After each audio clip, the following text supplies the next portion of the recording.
Hello, everyone, and welcome back to the Gamers Podcast. I'm your host, LJ90. With me, I have Lawrence. Hello, everybody. And I have Ryden with me as well. Hey, people. Got a pretty big show for you today. As you know, Xbox One made the huge announcement, so that's going to be taking up the bulk of our show. But before we get into that, we had a couple of other stories we wanted to talk about before we get into the huge cluster that is Xbox One.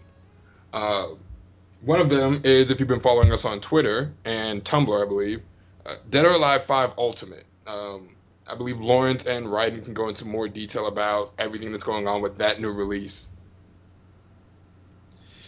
Ryden, you want to take this one, or shall I? A couple of weeks back, I think we put out something initially when Japan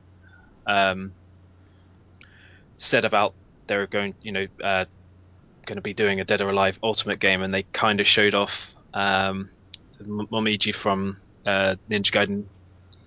Mm-hmm. And now they've kind of, over the last couple of weeks, they've revealed a little bit more information. We're going to be getting, new stages, a few new characters, which are characters that people have been kind of screaming for. Yeah. We've had one announcement initially which showed off Momiji plus a Ninja Gaiden stage, with an interactive stage with a huge Buddha figure, which people may actually recognize from the Ninja Gaiden series as well. Mm-hmm. And today there was the announcement of Jackie Bryant from Virtua Fighter and Ein. People have been requesting Ein. It's basically just Hayate's alter ego when he forgot himself back in Dead or Alive 2. Yeah, with Project Epsilon. Yeah. They've also revealed 2 returning stages from Dead or Alive 3. You've got Lost World, which is one of those infinite stages, platforms just keep knocking them down and down and down. Oh, nice. They've also shown off, well, not properly shown off because in the trailer they haven't actually got this stage, but they've got the forest stage from Dead or Alive 3 as well, which is just basically the kind of open forest with trees and autumn leaves and stuff. A few people have been requesting that stage, so they've brought that one back in. So with a bit of luck, they are going to bring out a few other classic stages that people have been asking for. One of my favourites was the one with the bridge, and it was in Dead or Alive 3 and it's in Dead or Alive 4 as well. Got the bridge and knock them through the floor of the bridge, or the little hole on the bridge, and you go down to the little foresty area. Right.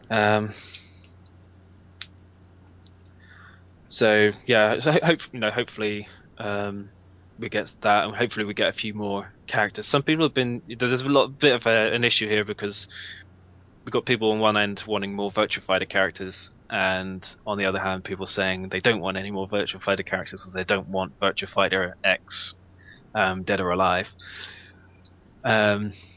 So no idea where they're going, in the next few weeks or whatever. Who else they've got to reveal? Oh, there was also Leon, who, well, not officially announced, but you kind of catch a glimpse in the previous trailer for Leon, which is another character that people have been actually asking for. And there seems to be a lot of controversy and issue with people angry about at Tecmo and Team Ninja for releasing this ultimate version, thinking that obviously they've bought and invested into Dead or Alive 5, and they think they're being shot in the foot or whatever, just being walked over, and having to buy a whole new game just for the sake of a few characters, and not quite getting the issue of there being a lot of features which couldn't just simply be patched into a game. Okay. People are also yeah. trying to compare them to Capcom. I mean, DOA 5 Ultimate has a lot of other features that they're adding in too. Like Yes. they're adding in everything from the Vita games, the Vita game DOA 5 Plus. They're adding in all of the extra features that had, as well as the new tutorial, the combo trainer, new stages. Everyone probably is going to get tweaked for balance. The new characters, the new stages, the new music selection that you'll now be able to assign themes, for every little thing you're doing. And, I can understand why they went ahead and went with the quote-unquote ultimate version release. Now, as someone who's bought DOA 5 at launch, I can understand the viewpoint of, now it's not safe to buy a fighting game at launch. Because a lot of people have that thought, when before it was kind of like a Capcom thing. Where, you Street Fighter 2, Street Fighter 2 Championship Edition, Street Fighter 2 Turbo, Street Fighter 2, Super Street Fighter 2, Super Street Fighter 2... Hyper Super Street Fighter... Yeah, but even to that, what is the distance, like, how long is each launch been? Like, Dead or Alive 5 came out last year? Thereabouts. Capcom seems to be... Capcom have recently been doing quite, like, almost annually, haven't they? Well, with the last few games, they've kind of done annual updates or whatever. Right. I think Ultimate Marvel was probably the biggest issue for them with fans, right, because it wasn't even a year. Yeah, they announced it like 3 months later, and then it came out 6 months after the announcement. So I remember that distinctly. Yeah. So I'm as long as there's a significant period of time between launch and update, I guess that's what we're going to call it, I really don't see a problem with it, because you got the game, you've had it for a year, you've enjoyed it for a year, now they're coming out with a new game. It's not like they're just giving you new characters, there's new gameplay, there's new balancing, there's new stages. It is a new game, possibly just running the same engine with, updated tweaks to make it better. You're getting an update. Yeah. There's a lot of people that some of the common complaints seem to be we have been sold a incomplete game, which is not technically true, because the game that was released was a complete game. But based on the game post-release and people wanting more stuff, they've thought about it.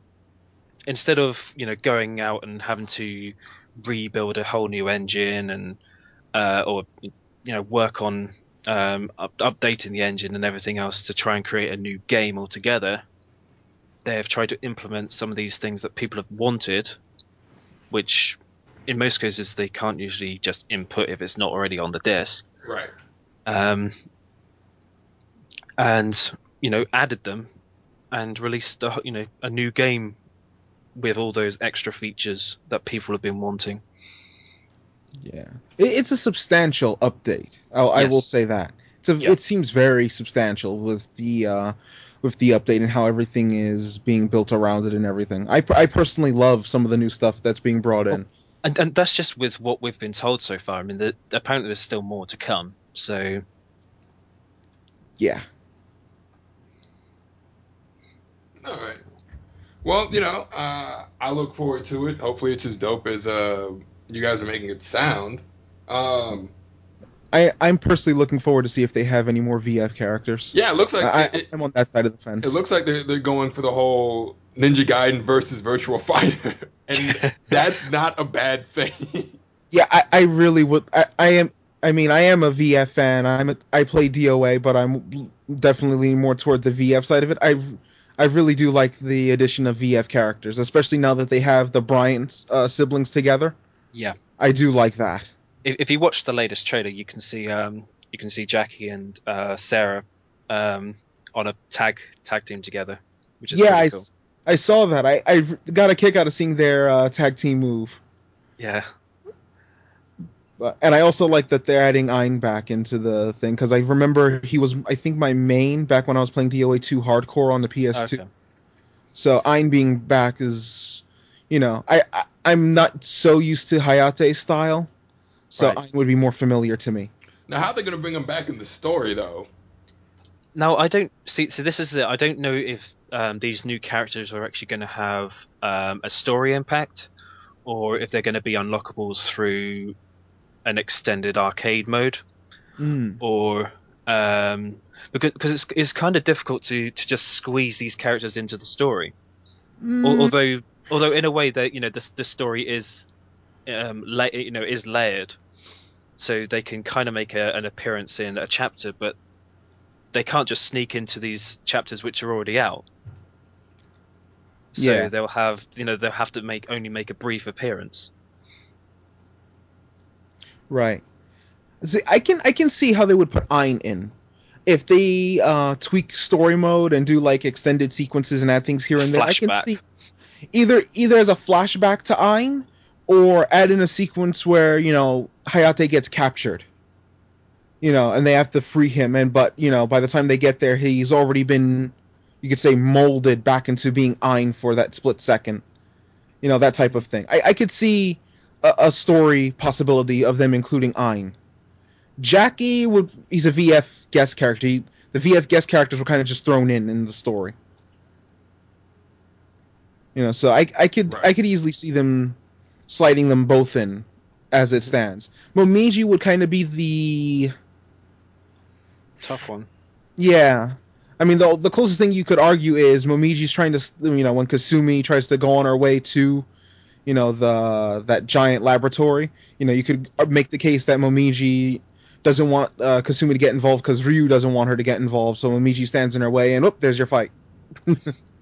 Yes, see, I have a feeling they, because people have been demanding or asking for a better arcade version, an arcade mode, with CG endings. Yeah. They possibly could put those characters in that way by having an arcade, a straight through arcade mode with each character with a small CG ending at the end, and have those as unlockables. Yeah, that's true. You could do it that way. But I don't know. I don't know how they're going to be shoving these characters in, because they've shown gameplay, but they haven't shown any story. No, there's not been any cutscene screens or anything like that. So I can't see any story for these characters, or not as yet. Right. All right. Well, we look forward to more of it as the weeks come down to its release. When did you say it comes out again? I think it's the early part of September. All right. I At believe least that's when September it comes 9th. out. That's when it comes out in Japan, at least. Okay. All we've been told so far, I think, is fall. All right. So yeah, it really is a year. Yeah. Okay, I could buy that. And like with Ninja Gaiden, Razor's Edge, Ninja Gaiden 3 Razor's Edge, it's probably going to release as maybe a budget title, which will kind of make sense. One, with the fact that next gen is on the doorstep, and it's just an update of a game that's already been developed. So. All right. Well, before we get too heavy into the next gen, Lawrence actually brought up a story while we were just doing our pre-show chat. It's going on with Nintendo and their new agreement with YouTube. Why don't we go into that before we start talking about next gen? Oh dear, this story. Well, basically what it is Nintendo formed a YouTube partnership in February of this year, and as a result of their YouTube partnership, they're able to claim and register their copyright / ID, you could say, or their IP, intellectual properties, to the YouTube database. So what this basically means is if you're doing a Let's Play or any type of video dealing with a Nintendo game, whether it be a full-on, video or, something you put together with Nintendo footage or anything like that, Nintendo can claim the copyright to it. But instead of taking down the videos, what Nintendo is doing is they're inserting ads into those videos if they reach a certain length. And the ad revenue from those Nintendo videos, instead of going to the LPer's pocket or the video creator or uploader's pocket, it will go directly to Nintendo instead, as their quote-unquote anti, you could say, copyright measure, so to speak. To make sure that their copyright is being enforced on YouTube, and as part of their new deal with YouTube itself as being a YouTube partner.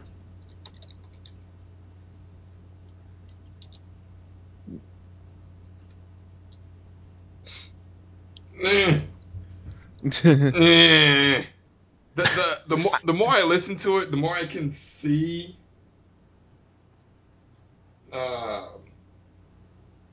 Nintendo's perspective on this. But this can't have made people happy when they did this. Oh no. A lot of people were raging on this one on the different comment sections and on different forums, and a lot of people just don't like this new direction with the LPs and the YouTube videos that Nintendo's taken. I mean, I can understand Nintendo's perspective of it, especially if the person doesn't have a deal with the company, they technically shouldn't be making money off of their vids, if I'm not mistaken. That is why you have occasionally game videos get taken down. You're trying to monetize from the video, and it falls under a copyright issue on YouTube, especially.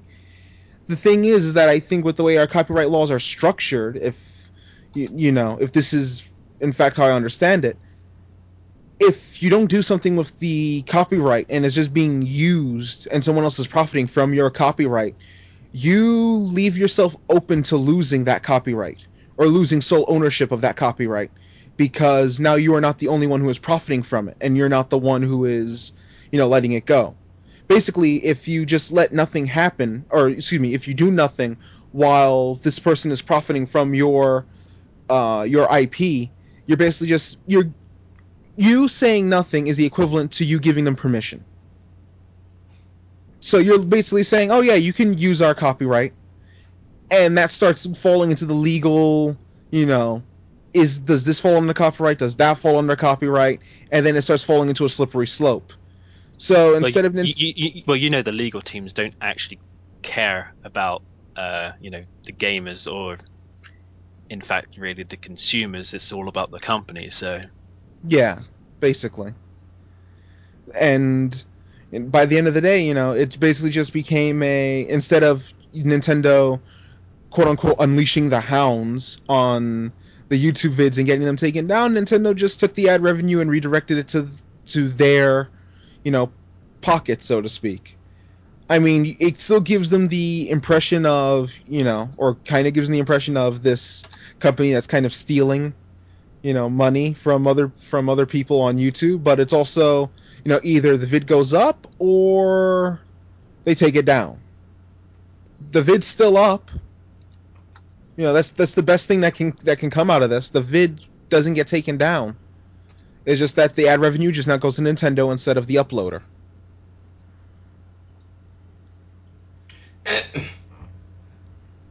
I guess it comes down to how you feel about Let's Plays in general. Do you feel like a Let's Play is the product of the person actually recording the video, or does that still belong to the game they are playing? Because they are playing let's say in this instance, a Nintendo product. So who gets the credit, as it were? And I know a lot of these Let's Players that's how they try to generate a secondary revenue from. So when you're essentially telling them they can't profit off of what they, how they may fund their other projects, yeah, I can see how that's going to piss them off. But at the same time, isn't this kind of what we almost saw coming? It's not it's not a game you're playing, it's their game. It's how copyrights work. You need their permission to do these things. Right, right. That is pretty much how it goes down. And like I said, if Nintendo does nothing, that is the equivalent of saying, "Yeah, go ahead." And at that point, that starts hitting the zone of, are you surrendering your copyright to them?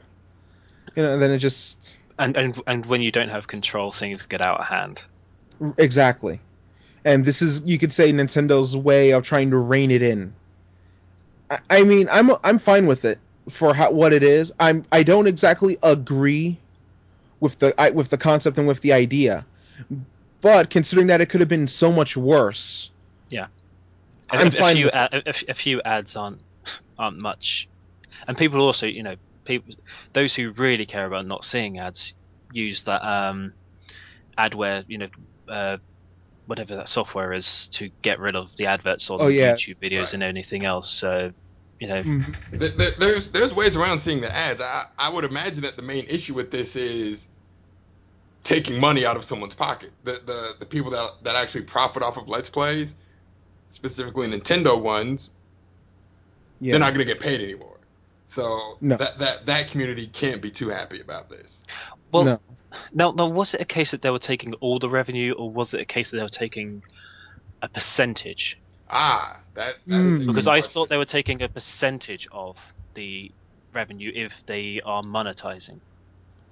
Let me give a check and see about that, because I am not sure if it is full. And it wasn't a large percentage, but it was a percentage. I had the article up when we were discussing it last week, and I can't remember where I put it, where I read it, because I sent you a few, didn't I? Yeah, I remember you did. And the one that came up with their statement is pretty much just saying that adverts, that they will be placing adverts, and they registered the copyright content, and sharing Nintendo content on YouTube and blah blah blah, and that was pretty much it. Yeah, I believe it was a percentage. Yeah, I don't know. I haven't heard anything about a percentage. I just heard that that they'll be taking money. That's it. My problem is I post up so much stuff. Articles get lost so easy. Yeah, I know what you mean. Well, and, I mean, if you see my my tweets, it's for one thing, I mean, that's almost 52,000. So, yeah, there you go. So trying to find one thing in amongst that. Yeah, I mean, the worst thing Nintendo could have done was gone Shining Force. If you're all familiar with that one. I mean, I don't know if I'm running the risk of us getting a copyright claim by me having mentioned the name right now, actually. But no, we'll just bleep it. It's fine. Here we go. Okay. Bleep. We'll just say a notorious Sega product for YouTube. That has gotten all of its videos taken down on YouTube. But yeah, that game, the worst Nintendo could have done was gone to the levels of Sega with their video game. That's the unmentionable game. That may or may not have a force that may or may not shine. Yeah, that if you even so much as speak its name, the YouTube copyright bot will be like, "What you say?" and then knock your vid down. But that's the worst Nintendo could have done, in my opinion. Nintendo pretty much has gone through. They've gone. This is intrusive, but it's not full on takedowns. Right. Yes, I'm I'm okay with it. I wouldn't say it's a cool thing, but it's not over the top, so I'm okay with it. If I was putting up a Nintendo Let's Play and I got hit with these ads, I wouldn't kick up a fuss about it personally. It wouldn't bother me that much. Yeah, I'm indifferent, especially when you realize that other game companies are just kind of like, okay, and they back off or they give permission. I'm indifferent. The fact that Nintendo actually stepped in, when they kind of didn't have to, but the fact that they stepped in, I'm kind of torn on that. But the method that they went about it, rather than taking down the vids, it's like, okay. Granted, it's still being viewed as filing claims against, the vids, because it's still, listed as a copyright. Yeah. But, it's, I don't know. I also wonder if it passes the point of fair use, with LPers. If their LPs count as fair use and a public performance, is Nintendo infringing on the law that protects an LPer by taking away their profit from the videos? That's something that also intrigues me on this whole ordeal with Nintendo. Because it could easily be considered public performance and fair use from a commentary standpoint if you're playing the game, and obviously no two playthroughs will be the same. Yeah. And they'll be talking over it, they'll be going over different things. Some YouTubers talk about their personal life on the videos. Some YouTubers talk about different things going on in the world around us. Some people just talk about the game. Does it fall under fair use and public performance on the LPer standpoint? And is Nintendo infringing on the right of the LPer to profit from their half of the performance? Now, those laws can also be different in different countries and territories as well. So, where we have all ours written up for PEGI and I think the British film classification. They, the copyright laws and everything are written for those, whereas you guys will have it under a different thing. You have those FBI messages on some of your things, don't you? Yeah, we do. Yeah, we don't. So there's so there's different laws, and there's probably different different things covering these particular laws in different countries. Maybe it's something in Japan which within their laws that's what they do. Right. Okay. I can see that, especially in the case of the country difference with Nintendo. But it's like it's also something where you look at other companies from, let's say, like Japan. Mm-hmm. They also take more of a hands-off approach, so to speak. Yeah. I mean, occasionally you'll hear Square Enix, jumping the gun, but that's mostly off of leaks or something that shouldn't be out. Now that's because that's something different. I mean, that is illegal. Companies want to protect their IP from being leaked out by third parties unofficially, or before time. So that I can fully understand. I would be pissed off if I had you work hard, you try and you're working with these companies, you work hard, you're planning a schedule for something to come out, you want a peak period when everyone's talking about your product that's going to be coming out, and then someone goes and jumps the gun and ruins the whole thing. So then people are all drawn towards it, when all these other companies who actually stick to the rules won't report and get all pissed off about it. Right. But as I was saying before, on the flip side, I can easily see, especially the American bases of these companies, looking at the LPers and going, we made this product, you're profiting off of something we made without our consent. Yeah, time to pay what you owe, homie. You know who I would picture to do that first? Who? Activision. Ha! Ah. Ooh. Now, because there's probably more Activision Let's Plays, especially with the Call of Duty franchise, than probably anything else. But they built a mechanic in their games Yes. For that, Yeah. that would be such a dick move. We built this mechanic in our games for you to make us more money. What? Now, it could be a case that any videos that are recorded using that program could then be automatically tagged with an advert That would be for Activision to receive money. That would be devilishly brilliant on Activision's part if that's the case. Right, No, stop giving them ideas. Exactly. Stop it now. Stop it now. but you know what? Again, I wouldn't really have that much of a problem with that. See, that's why Sony is trying to push this whole, because Sony has the same thing in their in the PS4. You can capture your gameplays and then upload them. That's what Sony's really trying to do. They're trying to cut off. They're trying to get ahead of the Let's Play deal before they end up looking like Nintendo. Yeah, or Sega or other companies at this point. Right. That are kind of resistant to the LP idea. And the thing is, Nintendo embraced LPers in the past. They had like this LPer contest. I believe it was for the Xenoblade Chronicles.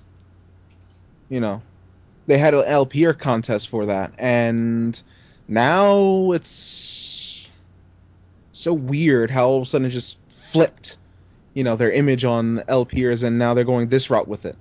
But I think because technology is constantly evolving, the access to technology is getting easier. Products are becoming cheaper to record these videos, so therefore more of these things are coming out. So now these companies are having to look at it and think, these guys are making money off us. We want it back. Right. Which, if I was putting out a product, for which wasn't intended for people to make money from, then I would be a bit pissed off with it as well. Yeah. And I would want some of that money, because things like people like music artists and stuff, they receive royalties for when people use their music and stuff like that. So it's pretty much taking your royalties from someone using your product in that respect. Mm-hmm.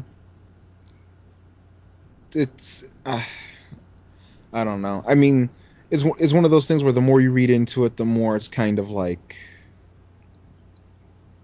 on Nintendo's front for doing it. I mean, I can see it happening more in the future. I think the more people are going to be putting out these Let's Play videos, and even when Sony's technology lets you record footage or whatever and put it up onto your YouTube channels or whatever, your Twitch TV and stuff, they're probably going to maybe shove ads in there, so they will can maybe monetize from the whole thing. Exactly. And if that's the way that they want to play it, and that's going to be the standard, then that's the standard. It's it's only because there's a lot of stuff out there now which isn't, and they haven't really cottoned onto it. When they start understanding and seeing this happening more and more, they're gonna want something back. Yeah. Well, they're gonna get something, all right. They're gonna get something. And I don't think it's it won't stop people putting out these Let's Play videos, because they enjoy doing them. They enjoy playing these games. They enjoy talking about them, and they enjoy the thrill of people commenting and talking about their videos and stuff. Right. So I don't think it'll stop people from putting these out. Yeah. I could see it a little, like on Nintendo's, and I could see it both ways. I see some people who'll just be like, meh, whatever, but most of them will just stop. Yeah. I'm pretty sure they're not the first people to do it. I think they're probably the first to publicly go out of their way and be like, and tell people. Yeah, and pretty much just say we're doing this. But see, everyone else that's doing it is probably doing it on the sly. At least they've made it public.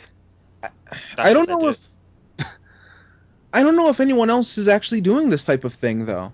I mean, outside of Sega with you know what, Nintendo is doing the method of this way of circumventing the copyright with the commercials and everything. But they outright state in their thing that unlike other entertainment companies, we have chosen not to block people using our IPs. The problem with that is I don't recall many video game companies blocking people from posting videos or doing anything of the sort to, you know, profit from it or anything like that. With so many videos that are out on networks like YouTube, there's probably videos being pulled left, right, and center that you never even knew existed in the first place. In terms for these exact reasons. In terms of like a video game company claiming them for like a Let's Play? Possibly. I would think I would think that would made a big deal. Sometimes they pick these things up like very quickly, like literally the second you've uploaded it and it's got a tag on it, they'll pick up on it. So it may not have even hit public domain before. I mean, I've the number of times I've tried to watch some videos that have suddenly spiked on the internet, and then suddenly they've been pulled because they weren't meant to be out. Well, see, that's a little different. If it's not meant to be out, then it's not meant to be out. If there's if there's something saying that it can't be out for a certain time, an embargo, or let's say like a leak, then yeah, it would get taken down. But let's say a game's been out for a month or so already. You decide to play it on YouTube. You put it on YouTube. I would think that if any big company, especially, took down a Let's Play vid just for it being a Let's Play, yeah. I would have thought it would have been a big deal by now, and it would have been, a huge cry out of, wait, this company did this? Like with what Sega with what happened with Sega, for what it did with that video game title about, may or may not be about a force that shines. With what Sega did with that, you hear these YouTubers who are saying in their vids, because of what Sega did, I am not playing any more Sega games. And I'm not going to bother uploading Sega games. If they don't want, if they don't want to respect LPers or even people talking about that game, because apparently even mentioning the name got a copyright strike. Let's play Sonic the Hedgehog. Well, people have done it. People have done that for the Sonic series. They've done LPs of the entire Sonic series. One channel I follow has done, a full series LP. When that issue kicked about, when was that? Was that when it was just all this Let's Play videos were all just on the rise? Let me check. And maybe not quite understood, and for public purposes and stuff. Because it was a few months ago. From when? Sorry. It was a few months ago. Yeah, the date here is like around December 2012, and it's not even just LPs. It was so much as even mentioning the game. Yeah. Some people said they had no gameplay of that game on their channel. They so much as mentioned the name of it. When the game was releasing a new PSP version, they so much as mentioned the name of the series, and copyright strike. People who were just discussing the series as, a retrospective got copyright claimed for even talking about the game. So it became a thing of, okay, if Sega's doing this, I'm not playing any more Sega games on my YouTube channel, for some people. Or, and it blew up, that story with Sega, with YouTube vids. And it became pretty much a giant, you could say hoopla, I guess is the word for it. A giant dust storm for Sega that they created this whole mess. That's why I'm thinking if a big company were to take down a random Let's Play video just for the sake of it being a Let's Play, it probably would have been made a big deal of by now. I mean, if Enix took down a Final Fantasy 13 LP video just for it being a Final Fantasy 13 LP video. I have now found the video of ours that has an advert on it. Oh. And that advert was put on by NIS. Oh, okay. NIS for... Which video was that? About to, Time probably and one of the Eternity. trailers we put up. Yeah. Yep, yeah. Time and Eternity.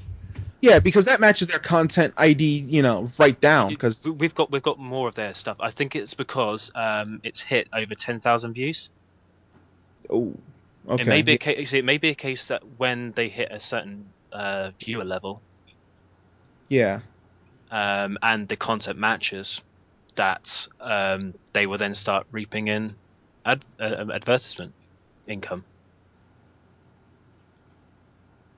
okay. See that, it, like I said, it matches the ID right down Yeah. to it. I because mean, it's from them. So, that's kind of doing the same. Because we don't monetize from any of our videos. Yeah, we're not partnered, or we don't have anything monetized on the channel. Yeah. So Yeah. that makes sense.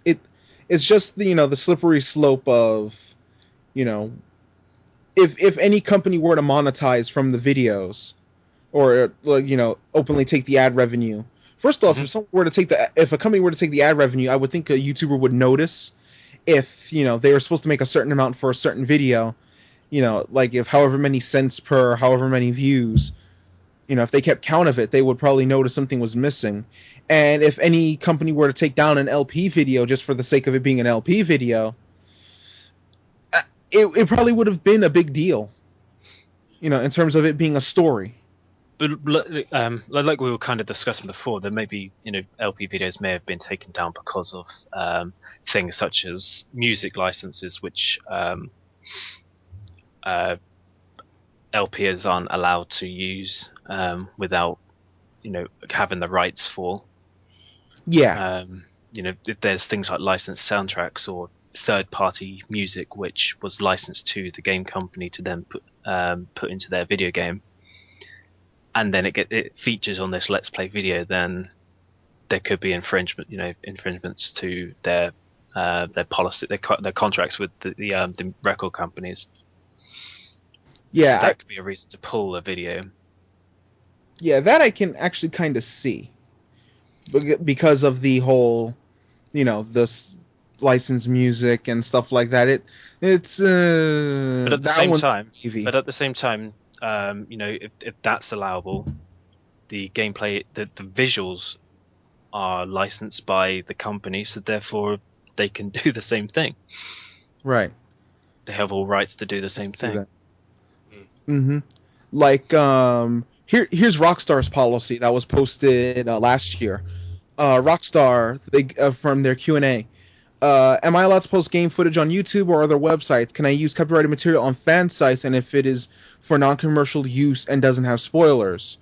And the answer is, skipping around to the important stuff. We're happy for fans to upload footage of our gameplay. We love seeing machinima from our games and even share some of it with our fans on the Rockstar Newswire from time to time. We do have just a few guidelines that we ask you to follow if you're going to post or stream on video sharing sites. To make our position on this subject easier to understand, we have put together a list of content that, if posted, would result in a takedown notice. And the 3 things that they list are pre-release footage. Mm-hmm. No pre-release leaked footage. Yep. Spoilers. Posting video showing the ending of the game. Clear cutscenes, or any other big reveal in the story. It is okay to show the cutscenes as part of a larger playthrough or in a narrated Let's Play type of video, but isolated videos of the game's cinematics will be removed. Yep. That makes sense. And the last thing they list is in-game entertainment. Things like the television shows and comedy performances of Grand Theft Auto 4 or the silent movies in Red Dead Redemption. We prefer fans to experience these in the context of the game's world, so any posting of these in isolation will be flagged for removal.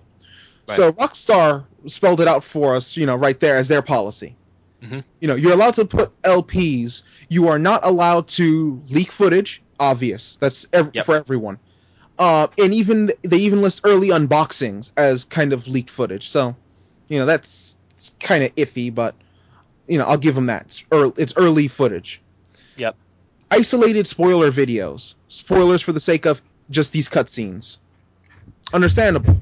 And anything regarding the in-game actual, Right. Don't. extra entertainment thrown in, like the radio comedy performances of GTA 4. Like with Laszlo and the television shows and the silent movies of Red Dead. Those are understandable guidelines. Mm-hmm. But that's also, other companies are just do whatever at the end of the day. But I understand Rockstar's guidelines perfectly. Those are easily understandable guidelines that they put up.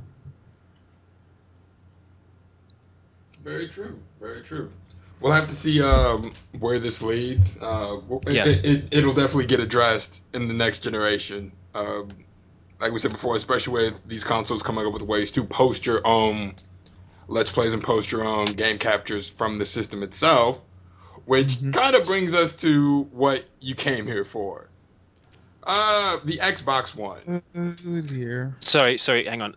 You mean the Xbox One, the all-in-one games entertainment system from Microsoft? Oh my! Oh man! For those of you that for those of you that don't get the joke, Microsoft actually asked their partners that when they talk about the Xbox One, that they actually say Microsoft Xbox One, the all-in-one, blotty blurred. Yeah. Yep.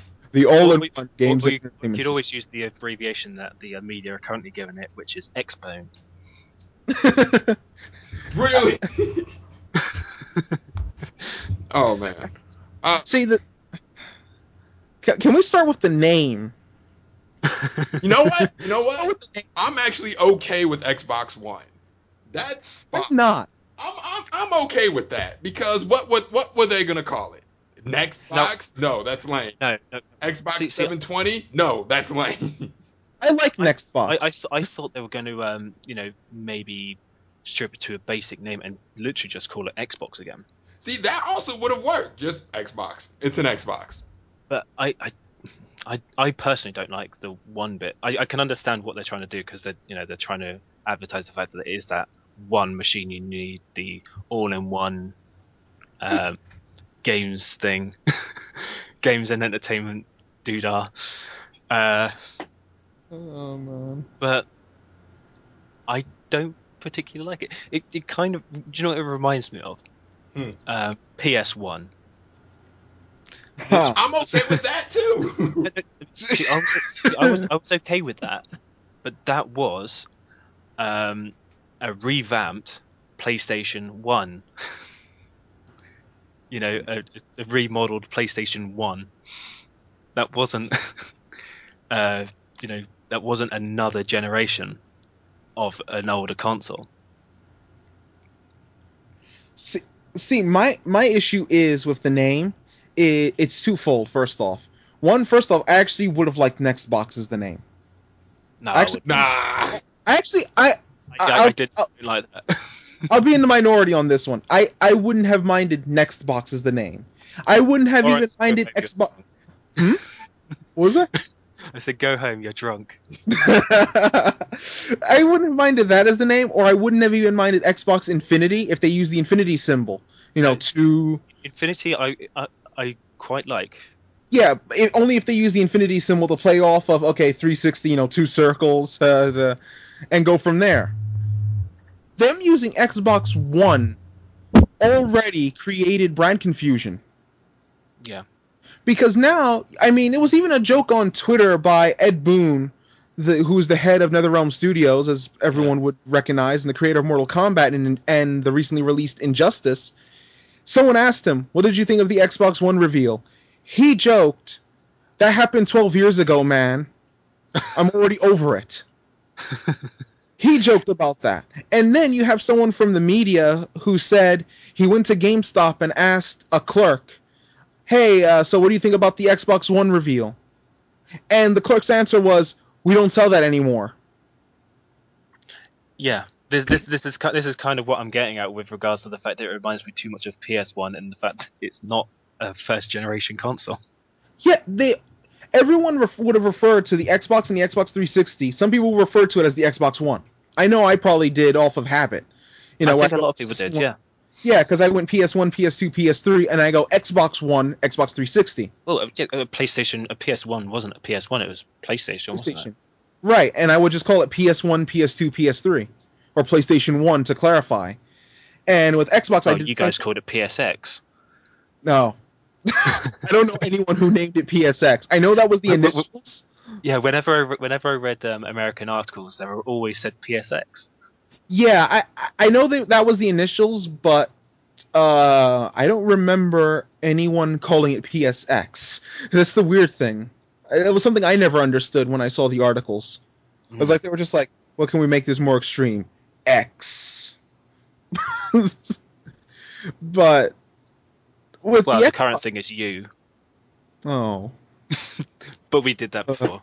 Yeah, we're past the U now. Oh, Nintendo. But this is Nintendo. This is about one. This is about one.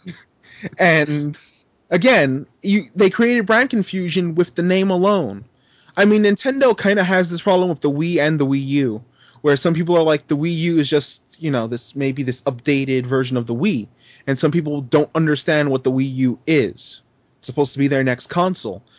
The Xbox made this problem 10 times worse by naming it Xbox One. Because force of habit is going to have people call the original Xbox the Xbox One. By naming your new console the Xbox One, you are going to confuse the market. Yeah. I mean, even though people are joking about it now, I'm pretty sure by the time the system launches, people are going to go, "Hey, you have an Xbox One." Wait, what? The Xbox One? We don't sell that anymore. I think when people go into the shop, they're going to be asking for the new Xbox. They're not going to be talking. They won't use the word one. They'll just say new Xbox. Yeah, if they say new Xbox, then yeah. But if they say that, then the idea of having that one in their title has failed them because people aren't asking for it. Yeah, they're not asking. People aren't recognizing that name in that brand.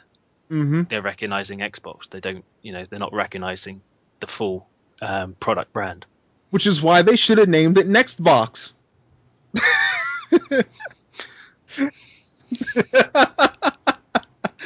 I'm slapping my head so hard now.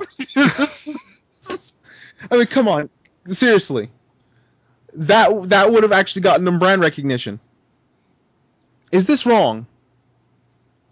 But see, you have to realize that's not what they're going for. They're trying to push this all in one.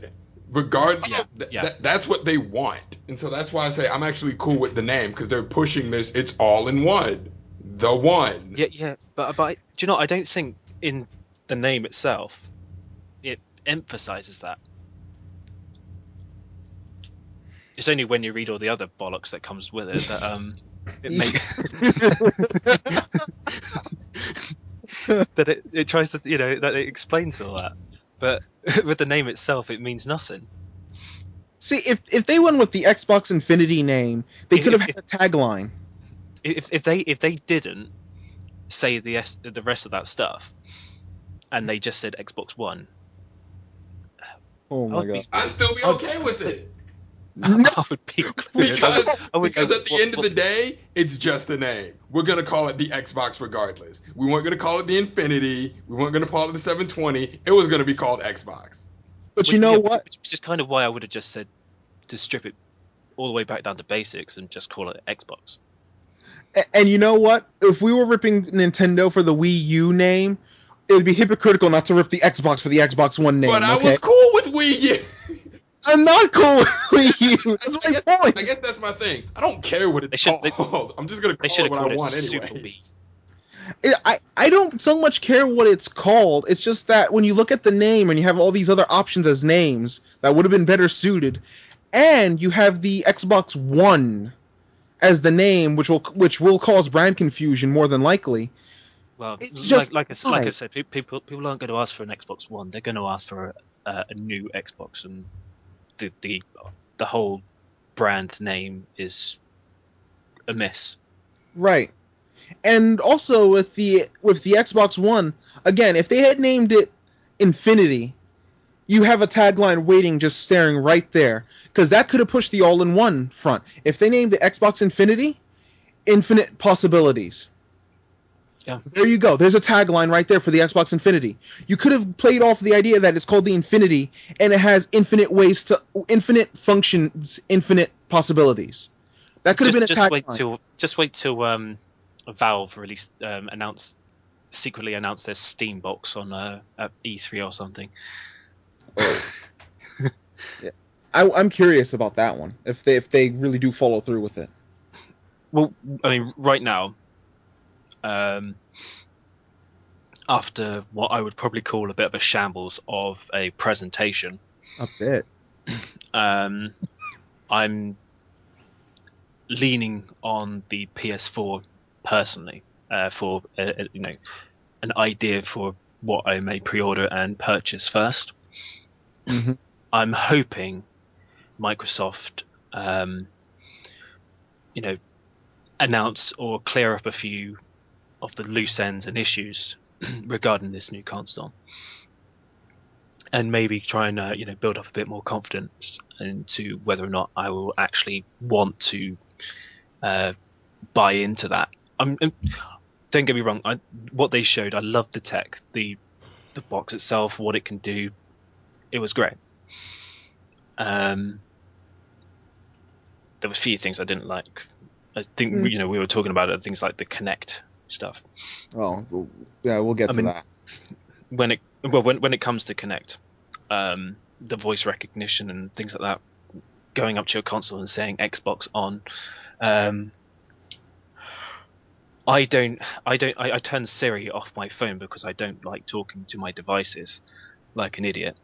I'm not going to be talking to my games console unless someone else is on the other end of a microphone. Yeah, that's my problem with the Xbox One. I don't need that function. Mm-hmm. It's kind of cool for gimmick lovers, but yeah, it's not for me. Yeah. I don't mind the kind of gesture thing, waving to move move screens, because I think that's quite a cool thing. Just using your hand to kind of move across the different panes and screens or whatever on the operating system they've got on there. And I quite like the fact that they're sticking in the live TV, although that's going to be released in America on release, but it's going to come into other territories at a later date, which is kind of off-putting for people over here and elsewhere. Yeah, to me it was very stupid of Microsoft to make that a big deal at their presentation, and that not even being a worldwide. You guys are going to get your live TV. We're not. Yeah, that's what I mean. They made it a big deal at the presentation, and it's not a worldwide thing. Well, it's kind of. It's almost like Microsoft is saying, "Look, you are all still there, right? We know internationally, our sales aren't there, so F it." Yeah, basically. You know what? I just waffled on a lot there. I knocked my volume right down, so I didn't hear you guys saying anything back. Hilarious. So during this recording, if it sounds like I'm talking over the top of you guys, it was completely intentional. But no, everyone went into the Xbox reveal expecting something, and Microsoft kind of went a different direction. It's clear from their presentation they're marketing this for America. They're saying, look, we can't compete with Sony internationally for whatever reason. That's the conclusion they've reached. So they said, we're gonna push this hard in America, maybe get some of Europe, but it's not out there. Like the Eastern Hemisphere ain't for us. It's not. Basically, yeah. But what they're doing, they're just kind of backing into a corner. And that's the problem. Yeah, and they should be fighting it out and actually trying to win these territories, especially places in territories like Japan and mainland Europe, because when it comes to Japan, there's a lot of games which people have been wanting and demanding, which won't ever reach those the American Right. consoles because they don't sell in those territories. They don't have a good marketing strategy or any kind of aggressive advertising campaigns and things like that to try and bring those markets or get them involved in their product.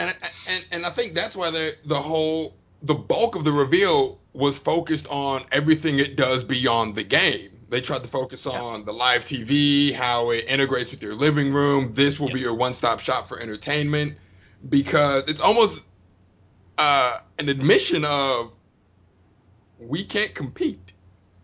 So the one of the main complaints I was getting about the reveal was people saying, "Where are the games? Where are the games?" And now I don't mind that so much because they were revealing just the technology, and I know with E3 around the corner, the publishers are going to be wanting to talk about their games. They had Activision with their spotlight to reveal the Call of Duty game, and obviously they're going to be really announcing Forza because car games are because of the the graphics and everything. Those car games are perfect for demonstrating new technology.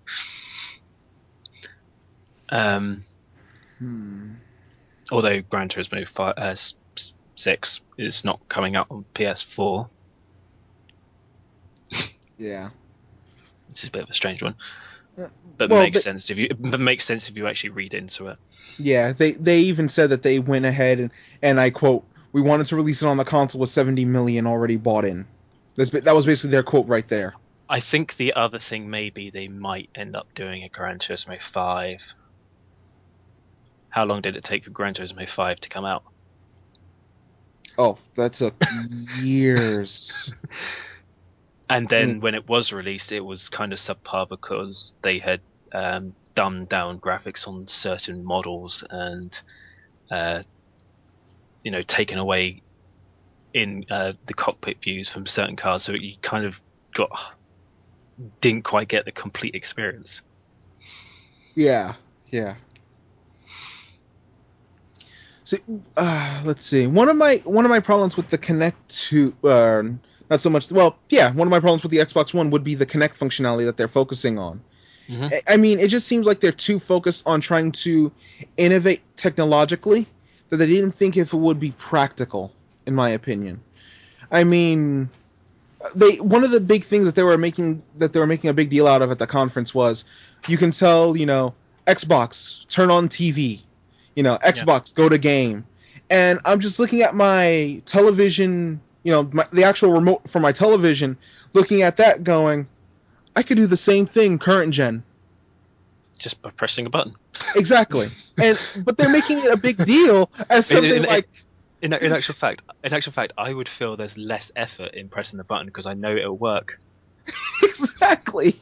With the Kinect, it has to adjust to your voice and eventually go, oh, that means to switch. That means to switch. Okay. I can see you there, like Xbox on, Xbox on, Xbox on. Fuck! I'm just gonna press the button. Xbox, turn on TV. But see that functionality, it got people that aren't me and you excited because they're like, "Oh my god, that is so cool!" The tech. You know who it got excited?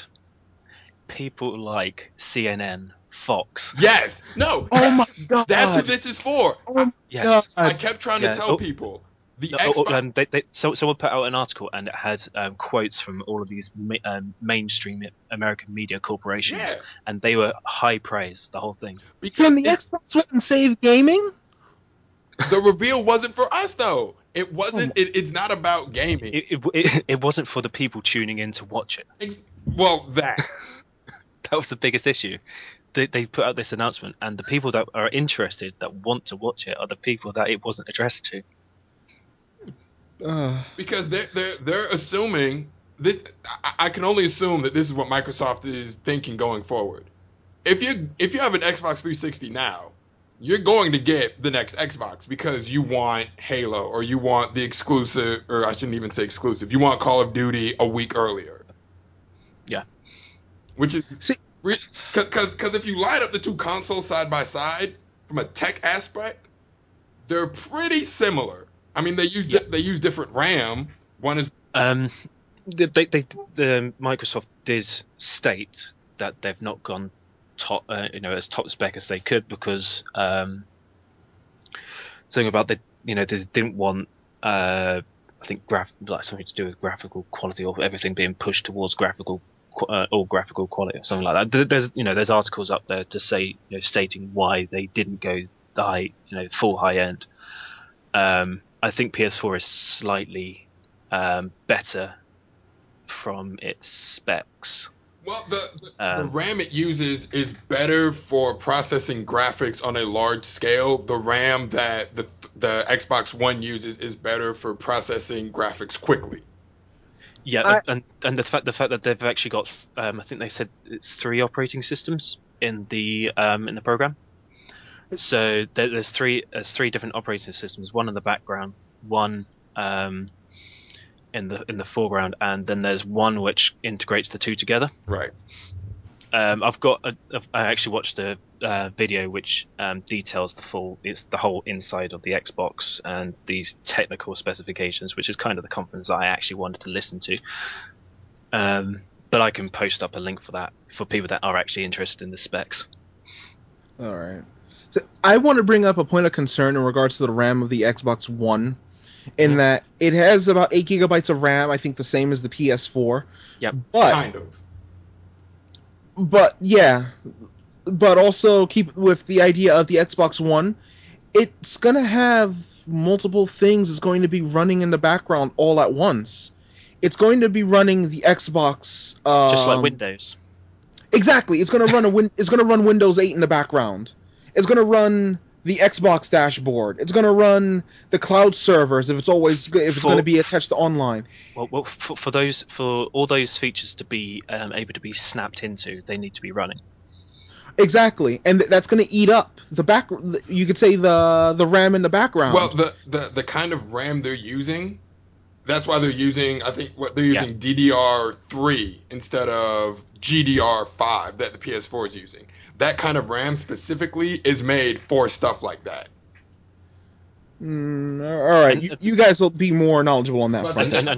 Now, I don't know if it'll work well, but that's what that type of RAM is used specifically for. You have a lot of transactions in the background, and you need to access them quickly, so you have this running to get them done.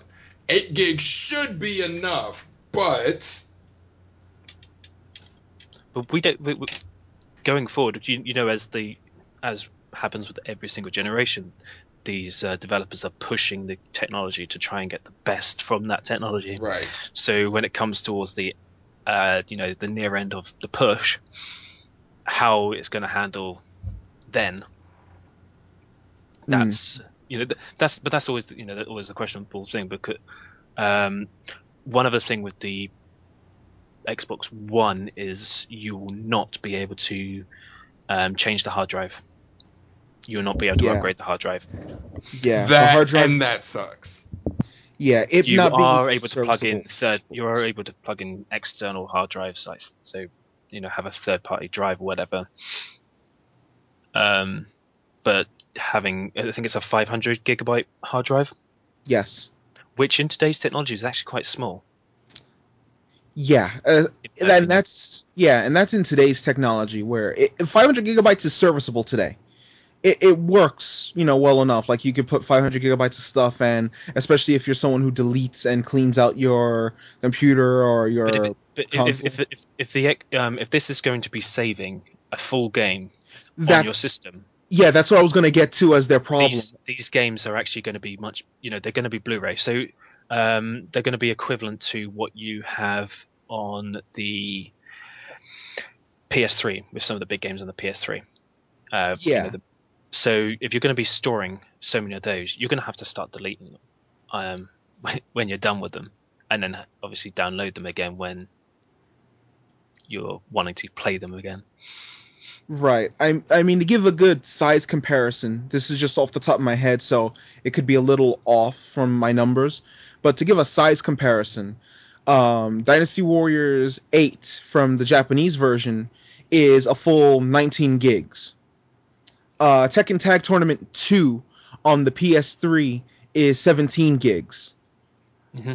But I believe those work out about the same for both PlayStation and Xbox. No. The Tekken Tag Tournament 2 on the Xbox is 10 gigs. It's just that they compressed all of the FMVs, since I think every character has an ending FMV now in this tag tournament, and they compressed the music and the sounds. So it went from 17 to about 9 to 10. So, at least on Tekken Tag's front, it's not the same. I don't know about Dynasty Warriors, but on Tekken Tag, there's a size difference. Yeah. And you have Metal Gear Solid 4, which came out about 6 years ago, 5-6 years ago now. That I know is a game that won't fit onto a Blu-ray disc, onto a DVD. In actual fact, I can't remember how many discs they said it would need to come on for DVD. Right. But it was more than 2. Right. Kojima himself saying that they couldn't fit Metal Gear Solid 4 on the Xbox 360, yet it fit on the Blu-ray, and I believe the original data was at least 25 gigs for MGS4. And that game, like I said, came out 5-6 years ago on the PS3. Can you imagine next-gen technology on a Blu-ray disc, how much data those games are going to take? Unless they have some sort of new way of how to work the data that it actually costs less in the long run, especially with the music and the sound and all the new graphics and everything, then I could see easily the next-gen games being close to double that. At least close to double that. I mean, that'd be interesting. I could see them being in the neighborhood of the high end of a single layer Blu-ray and above. 20 gigs up, I could see the games being. And that's just what I think of it, just from seeing the technology, being played out and it being shown. Unless it's a game that doesn't, eat up much data normally. Like, for instance, a good example for Sony's end, PlayStation All-Stars Battle Royale is only 5 gigs. It's a very serviceable game in terms of graphics, look, sound, and everything, but it's only 5 gigs. Unless they find a way to work it like that to make it smaller, it's going to eat up a lot of data. And with 500 gigabytes, I'm thinking about the number of games you could put on it. Yeah, you're going to have to start deleting some. And that's especially not taking into account that at 500 gigabytes, you never get the full 500 gigabytes. Yeah.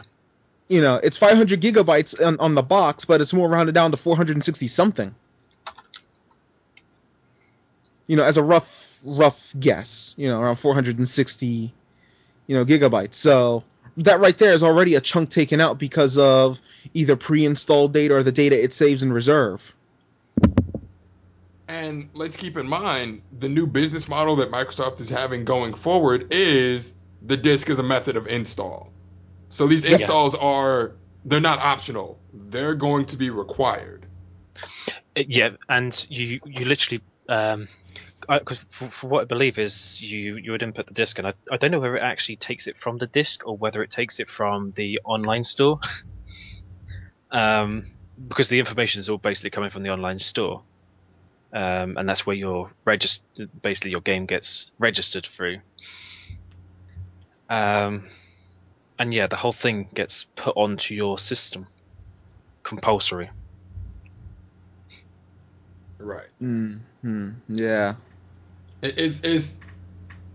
I will say, I kind of agree with the new method of delivery, if and only if you're going to give us a hard drive to match that. Yeah, this is why I say that the 500 is just too small, in my opinion. I've got, what do I have in my PS3 now? I want to say I have 500 in there now, and I've got a good chunk of stuff installed on it, but that's for this gen, and it's mostly your indie titles, your arcade games, not like full-blown installs. I think the only full-blown installs I have on there are DC Universe and Dynasty Warriors Empires. See, And I've those got a two take up 320. a lot of space. Was it 320 or 360 gig? I can't remember what the size was. It's probably 320. Yeah, okay, 320. But that model of Slim, and that I have. I'm currently, if I want to install anything, I have to delete something. I had to delete my DC Universe Online because that was taking up way too much space. Ooh. Justin hates me, but I wasn't really playing it, so there was no point storing. However, if I do decide I want to play it again, the amount of time it took me to install all that stuff in the first place was. You will have to leave your PlayStation on for about a day if you want to. I'll have to leave my PlayStation on until PlayStation 4 comes out. Ha! I have a 250 gigger Slim in my room, and I haven't even broken the 100 gig mark. I mean, I have out of full-blown games installed, I have PlayStation All-Stars Battle Royale, that I recently got off the PS Plus deal that they had going. Mm-hmm. So I have that. That's only 5 gigs. The big ones that take up data are 7 Empires. Yep. Warriors of Orochi 3, which I still got. I still have One Piece Pirate Warriors on. But to add to that, I also have Tekken Tag Tournament 2 installed on my PS3 from the disc, which is a partial install. And that install is 7 gigs for Tekken Tag 2. Then I have, as another big data, you could say, data sinkhole, I have WWE 13, which you wouldn't think it would be a lot, but it has the main install, which is about 4 gigs. And when you get all the DLC and all the patches, that goes up to maybe about a few hundred MB. So that's not bad. But the thing I discovered with WWE 13 is it has a 3 gigabyte save file. Right. So altogether, WWE 13 with a 4 to 5 gig install and a 3 gig save file. Yeah. That's a guaranteed 8 gigs taken up by that game. And that's a guaranteed 3 gigs it's forever taking up because I don't delete my save files.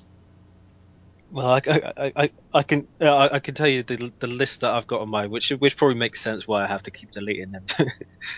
I have Malicious, Thomas Was Alone, Lord of the Rings War in the North, Okami HD, Mountain Crime, Joe Danger 2, God of War HD, Sleeping Dogs, F1 Race Stars, which I haven't played, Quantum Conundrum, Guardians of Middle-earth, Siren Blood Curse, Trine 2, One Piece Pirate Warriors, Hell Yeah, Nights into Dreams, Tokyo Jungle, Double Dragon Neon. I'm going to go here forever.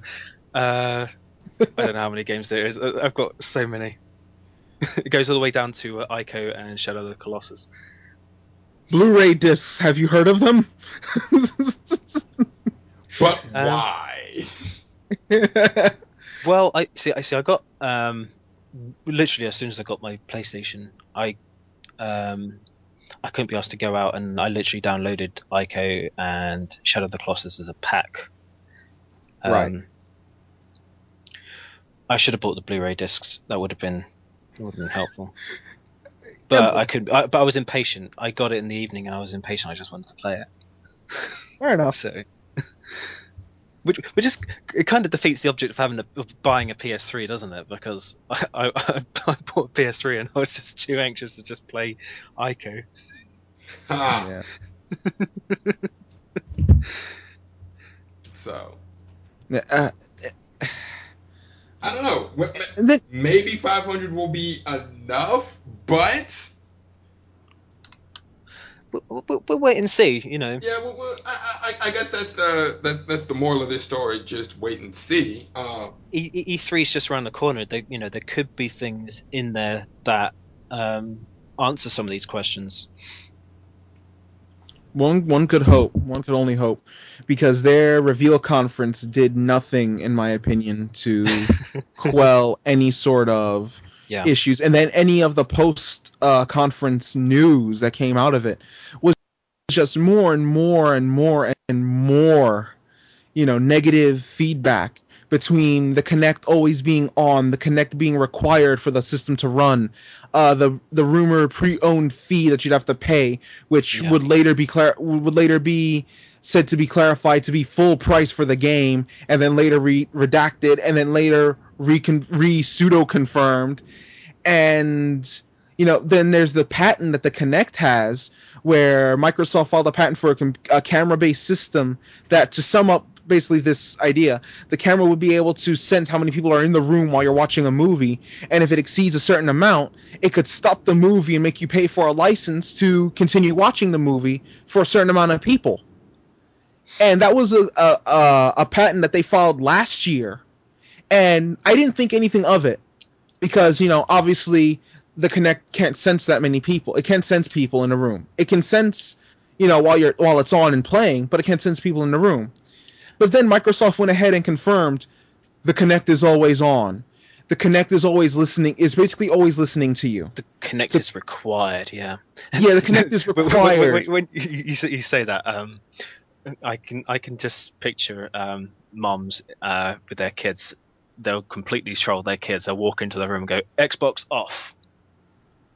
Yeah. Oh. Did you do your homework today? Or what's that? An F in your report card? Oh, Xbox delete could save you just file. Just imagine, husbands, wives, girlfriends, boyfriends, whatever, doing it while you're halfway through a game.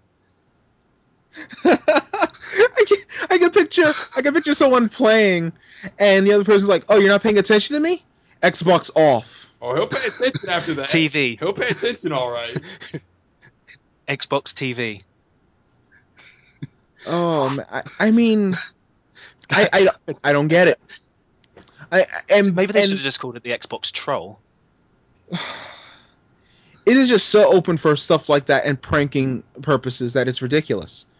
Yeah. And then, not to mention the paranoia effect, that you quite frankly can't blame anyone for feeling this, that the Xbox the Kinect, not only is it always required and it's always going to be on, but it can read you right down to your heartbeat. Right. Okay. I could just see people. They've got this massive office or dome in Microsoft, and it's full of screens, and they can watch anyone who's got an Xbox One. I mean, when they have their Q&A, it doesn't ease anyone on that notion, where they're saying that they'll be able to read gestures that people make during the game, like if they're looking away in disinterest, or if they're being able to see the person, how they're reacting to certain stimuli while playing the game, and they're able to see that. How are you able to see that, and why would you want to see that? And then there's another thing that's kind of cool but not cool, like with the internet and its cookie system, is the fact that it collects your interests and what you do, what you look at. No, see, I don't want that. And it can sometimes it's cool because it's it's when you're on the internet, and sometimes you want something that you've looked at before, and you've closed up a window or something, and it nicely brings it back up. Although I regularly delete my cookies because I can't stand all the advertising that kind of comes with it. But yeah, right. You can imagine the amount of data they're going to be taking from people. Especially with the Kinect always being on, and their whole thing about the cloud servers always being connected, it's almost kind of scary. I'm not one for the conspiracy theory, but I cannot blame gamers for being unnerved by that. I'm going to hack into the... no, I'm not really. Oh, man, can you imagine? Imagine someone hacking into the system, and then... And then, not to mention, with that fear already in their minds, the idea of it being able to, like I said, it reads you down to the heartbeat. And then when asked about, wait, so it sounds like you can collect interest for, advertising companies and everything, and they get questioned about this right there on the spot, he works around that answer. But you say that right now the internet is kind of doing this same thing at the moment, and this could be just the future. And before we know it, we'll end up being in this Minority Report style thing where you're walking past something and an advert pops up directly towards, put at you. But see, the thing is, I'm not even okay with the internet as it is doing it. But my only I think this is the way way technology companies in the future are going. I really do hope that there's a line somewhere, and that this is the line, in my opinion, and that they just stop in front of it. Because I don't like it that the internet has it as it is, but the thing is that it's just registering. Okay, you searched this. You actively typed, I want to search this, so it gears it toward that.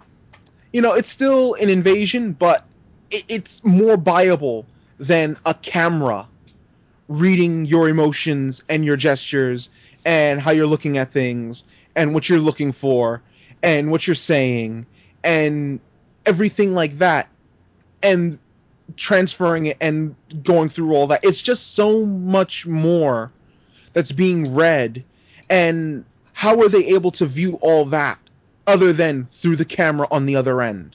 Whereas with a search engine, it's like you said, it can be, tracking cookies or anything like that.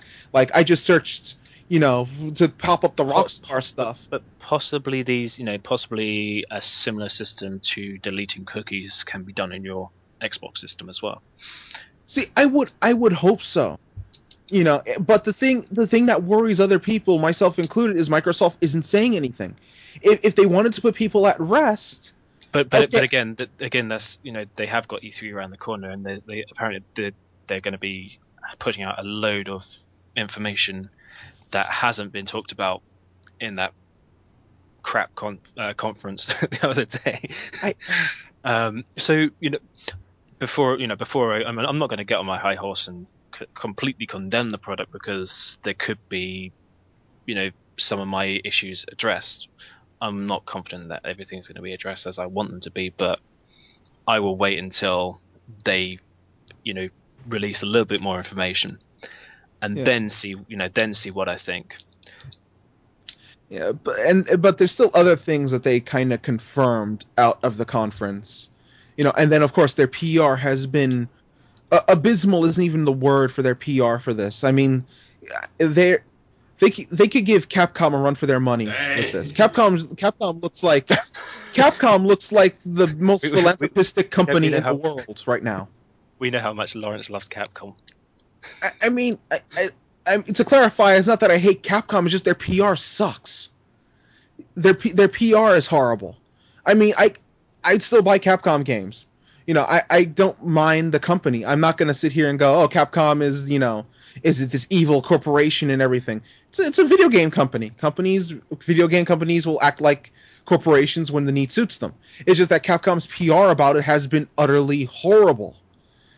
Microsoft's PR with the Xbox One, I would say it's comparable to how Capcom has carried themselves.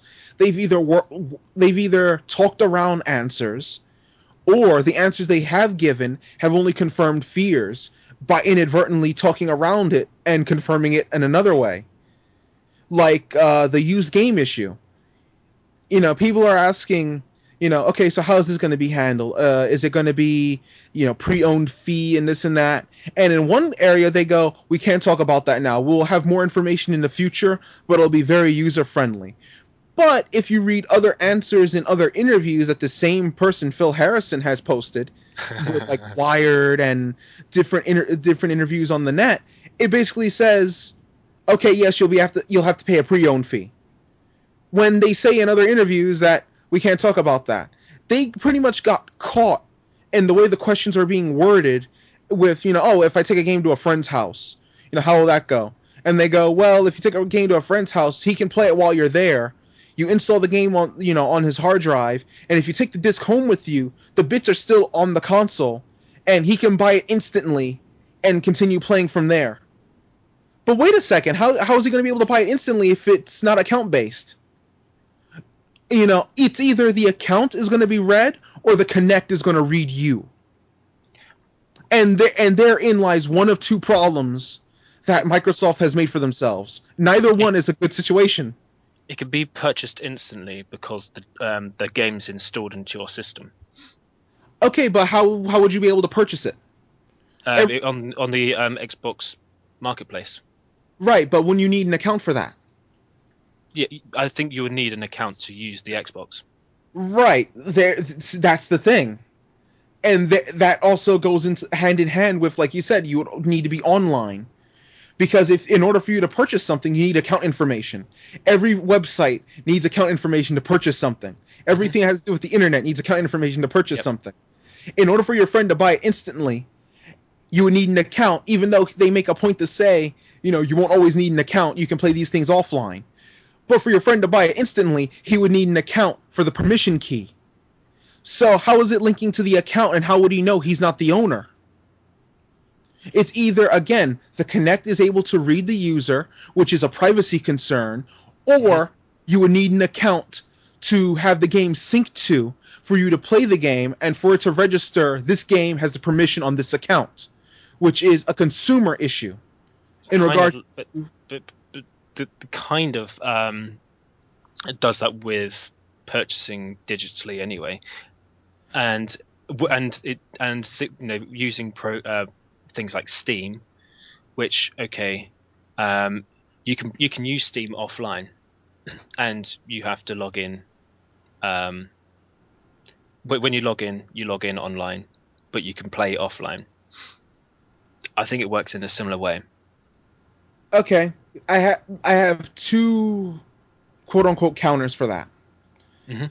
First, in regards to it being something that digital games do as it is, my main argument with that would be it only works that way to an extent, because you can game share.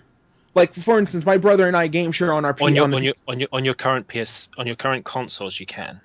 Right. You can't.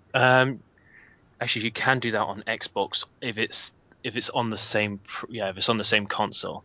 Exactly. You can't do it if it's on a different console. On a PS, you can. On a different console, though. PlayStation 3.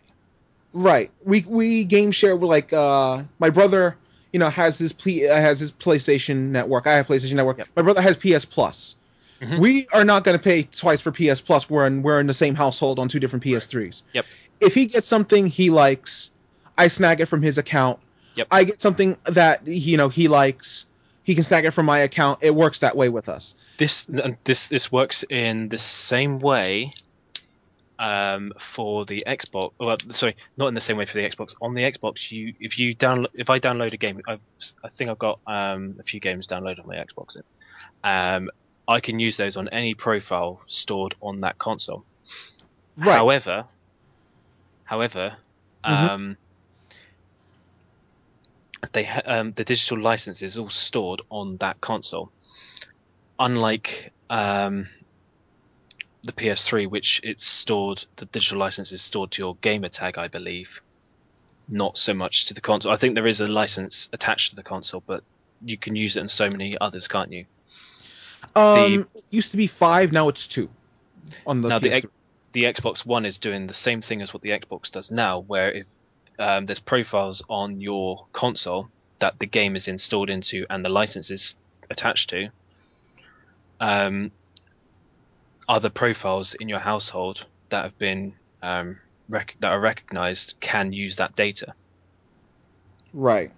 That's on that's on the same console. Yes, like the Xbox does right now. Okay.